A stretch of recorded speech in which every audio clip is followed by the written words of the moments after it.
Hello there. Theresa May has stated her intention to remain as the UK Prime Minister for as long as the people want her, and has also confirmed an imminent cabinet reshuffle.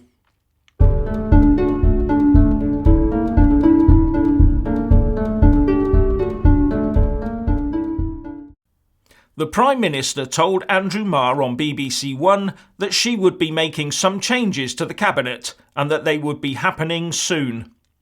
There is speculation that this could be a full-scale reshuffle and not just a limited exercise to replace the disgraced Damian Green, but most pundits think that Philip Hammond, Boris Johnson, Amber Rudd and David Davis are secure in their current positions. We will see. The Prime Minister also said that the government was using the reasons people voted to leave as the basis for the Brexit negotiations, with the top priorities being stopping freedom of movement, freeing the UK economy from EU control, and taking the ECJ out of the UK equation. She also said that the so-called Canada plus Brexit deal would be based on our current relationship with the EU, including services.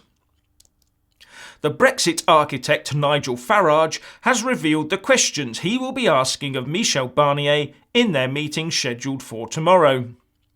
Mr Farage had asked for the meeting to ensure that Michel Barnier understands the views of the 17.4 million people that voted to leave. Speaking on LBC, Nigel Farage said, "So in conclusion, I am going to ask Paul William-Smith's question. Does Michel Barnier understand why Britain voted for Brexit? I'm going to ask Sergio's question about what happens to the EU's economy if there's no trade deal with Britain. Because they need us economically. There are more jobs dependent upon us in Europe than there are the other way around. And I am going to ask James's question about how does Michel Barnier view mass immigration into the EU coming across the Mediterranean and elsewhere." That last question is timely, as the Czech president, Milos Zeman, has warned in an interview with the Prague-based Barrandov TV channel that if the EU does not alter its migration policy, there will be another 10 million people entering the EU from Africa over the next few years. In a piece for The Guardian, Larry Elliott says that there is a lack of Brexit buyers' remorse because the promised threatened economic meltdown never occurred. He also said that many that voted to leave did so for far more complex reasons than just the economy. The referendum was never just about economics, he writes, and in retrospect it was a strategic blunder on the part of the Remain camp to fight only on what the vote would mean for GDP per head and house prices.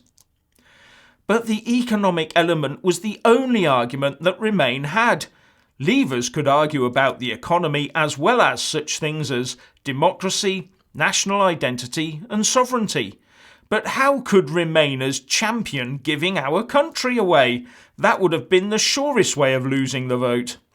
So they had to lie about the impact of a Leave vote and hope to use scare tactics to sway the vote. But the UK electorate saw right through that one, didn't they? And as Leave Means Leave points out, all those predictions from the Remain side of economic gloom, should we vote to leave, have been proved wrong. The pro-Brexit group described forecasts from the IMF, World Bank and OECD as far off the mark. I call it scaremongering.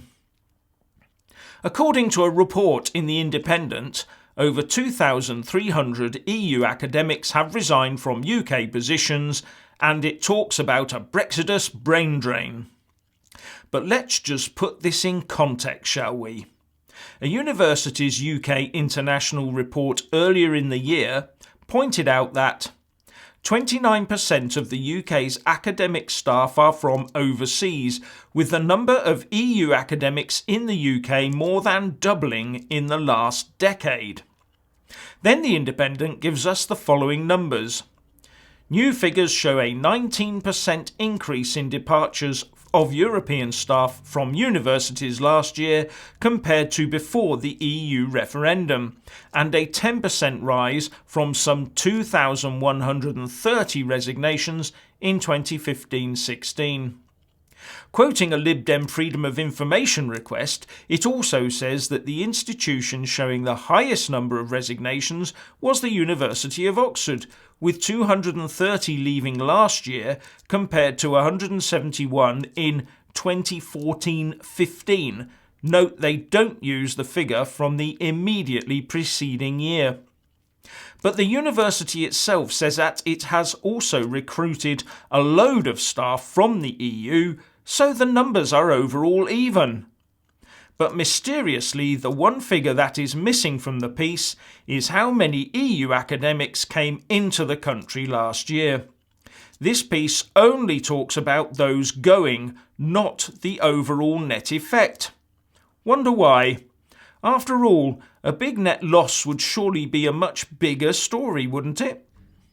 As Benjamin Disraeli said, there are three kinds of lies: lies, damn lies, and statistics. Anyway, what do you think? Please leave a comment below. Thank you. Please do like and share this video, and also subscribe to my channel. And when subscribing, please do remember to press on the little bell next to the subscribe button. That way you'll get an alert every single time I put up a new video. Thank you very much for watching.